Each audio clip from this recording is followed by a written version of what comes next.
বাঁচান কংগ্রেসের গুন্ডা বাহিনী বাঁচান কংগ্রেস হায় হায়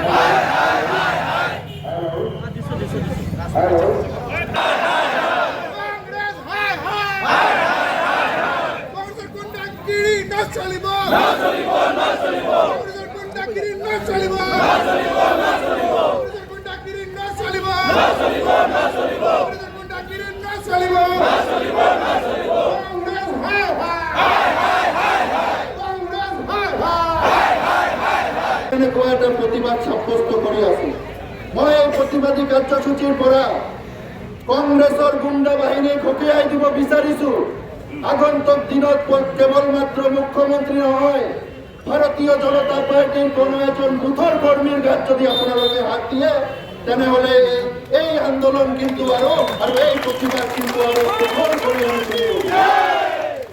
মই এই প্ৰতিবাদী আন্দোলন কাৰ্যসূচীৰ পৰা কংগ্ৰেছৰ বৰ্তমানৰ যিজন অসমৰ দায়িত্বত আছে, অৰ্থাৎ আজিৰ দিনত কংগ্ৰেছ কোনো ৰাজনৈতিক দল নহয়, তেখেতে গান্ধী কং অৰ্থাৎ গান্ধী কোম্পানী নামত তেখেতে চিহ্নিত হৈছে আৰু অসমৰ যিজন প্ৰজেক্ট মেনেজাৰ আছে এই গান্ধী কোম্পানীৰ, তাৰ নাম হ'ল গৌৰৱ গগৈ।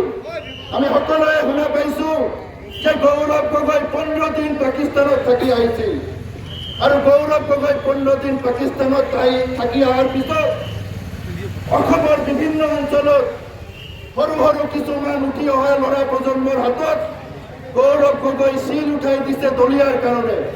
বিভিন্ন অঞ্চলত আমি এই কথা দেখিবলৈ পাইছো। ইতিমধ্যে প্ৰাক্তন জিলা সভাপতি কৈছে এইখিনি কাশ্মীৰৰ পৰা আহিছে, মই কম কাশ্মীৰত এইটো পাকিস্তানৰ পৰা আহিছে আৰু আমাৰ গৌৰৱ গগৈ ডাঙৰীয়া পাকিস্তানৰ পৰা এই শিক্ষাটো লৈ পেলাই আমাৰ অসমত প্ৰচাৰ কৰি আছে। ৰাইজৰ সন্মুখত যে কংগ্ৰেছ দলে যি কাম কৰিলে, বহু বেয়া কাম কৰিছে, যথেষ্ট হৈ যায়, বহু বেয়া কাম কৰিছে। তৰুণলৈকে ডাঙৰীয়া আমি হিচাপ দিব লাগিলে আমি হাজাৰ হাজাৰ হিচাপ দিব পাৰোঁ। তৰুণলৈকে ডাঙৰীয়া কি বেয়া কাম কৰিছে, কি বেয়া কাম কৰিছে শতাধিক তালিকা আছে, কিন্তু আমি কয়েকটা ব্যক্তি নাযাওঁ। গতিকে এনেকুৱা ঘটনা কিন্তু বেয়া কাম কৰাৰ পিছতে এনেকুৱা ঘটনা কিন্তু জানি পোৱা নাছিলোঁ।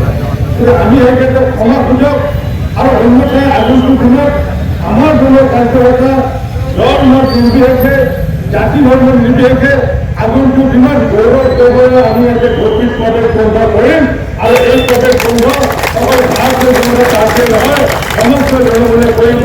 আৰু এই কথাষাৰ মোৰ কথা নহয়, এই কথাষাৰ স্বঅঞ্চলৰ কথা। আজি মাজৰ ঘৰৰ মানুহে এনেকুৱা ধৰণৰ কথা কৈছে।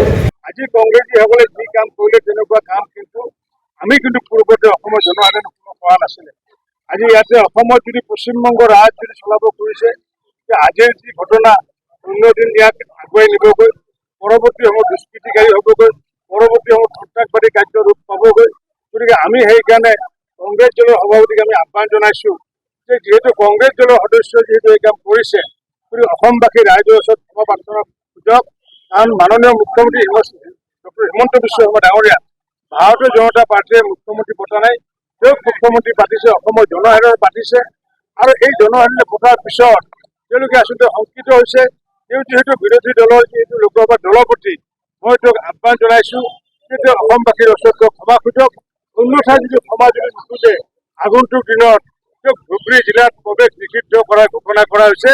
ভাৰতীয় জনতা পাৰ্টীৰ ধুবুৰী জিলাৰ সিদ্ধান্ত লৈছে যেতিয়ালৈ গৌৰৱ গগৈ ডাঙৰীয়াই কংগ্ৰেছৰ গুণ্ডাগিৰিসকলৰ কথা ৰাজহুৱাভাৱে স্বীকাৰ কৰি অসমবাসী ৰাইজৰ ওচৰত ক্ষমা প্ৰাৰ্থনা নকৰে, তেতিয়ালৈ গৌৰৱ গগৈ এই ধুবুৰীত প্ৰৱেশ নিষিদ্ধ কৰা হৈছে।